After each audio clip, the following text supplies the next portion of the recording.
ഫ്രാൻസിൽ നടന്ന പാർലമെന്ററി തെരഞ്ഞെടുപ്പിന്റെ ആദ്യ റൗണ്ടിൽ തീവ്ര വലതുപക്ഷ പാർട്ടിയായ നാഷണൽ റാലിക്ക് മുന്നേറ്റം. ഇടതുപക്ഷ സഖ്യം രണ്ടാമതെത്തിയപ്പോൾ പ്രസിഡന്റ് ഇമ്മാനുവൽ മാക്രോണിന്റെ പാർട്ടി ഏറെ പിന്നിലാണെന്ന വിവരങ്ങളാണ് പുറത്തുവരുന്നത്. കഴിഞ്ഞ ദിവസം നടന്ന ഫ്രാൻസിലെ പാർലമെന്റ് തെരഞ്ഞെടുപ്പിന്റെ ആദ്യ റൗണ്ടിൽ മറീൻ ലീ പെന്നിന്റെ തീവ്ര വലതുപക്ഷ പാർട്ടിയായ നാഷണൽ റാലി പാർട്ടിയാണ് ഏറ്റവും വലിയ വോട്ട് വിഹിതം നേടി മുന്നിൽ എത്തിയത്. 33.14% വോട്ടുകളാണ് ഇവർക്ക് ലഭിച്ചത്.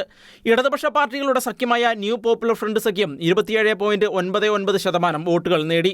പ്രസിഡന്റ് ഇമ്മാനുവൽ മക്രോണിന്റെ റിനൈസൻസ് പാർട്ടിക്ക് 20.76% വോട്ടുകൾ മാത്രമാണ് നേടാനായതെന്നാണ് ഫ്രാൻസിലെ ആഭ്യന്തര മന്ത്രാലയം വ്യക്തമാക്കുന്നത്.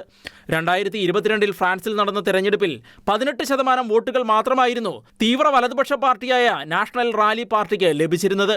എന്നാൽ ഇപ്പോൾ ഫ്രാൻസിൽ തീവ്ര വലതുപക്ഷം ശക്തമായി മാറിക്കൊണ്ടിരിക്കുന്നതിന്റെ സൂചനകളാണ് പുറത്തു വന്നുകൊണ്ടിരിക്കുന്നത്. ഫ്രാൻസിന്റെ ദേശീയ അസംബ്ലിയിലെ 577 സീറ്റുകളിലേക്കാണ് തെരഞ്ഞെടുപ്പ് നടക്കുന്നത്. ഇതിൽ 230 മുതൽ 280 വരെ സീറ്റുകളിൽ മറീൻ ലീ പെന്നിന്റെ തീവ്ര വലതുപക്ഷ പാർട്ടിയായ നാഷണൽ റാലി പാർട്ടി മുന്നേറുമെന്നുള്ള റിപ്പോർട്ടുകളാണ് പുറത്തുവരുന്നത്. നാഷണൽ റാലി പാർട്ടിയുടെ നേതാവായ 29-കാരനായ ജോർദാൻ ബാർഡല അടുത്ത പ്രധാനമന്ത്രി ആയേക്കുമെന്ന സൂചനകളും പുറത്തുവരുന്നുണ്ട്. International desk, Shekinah news.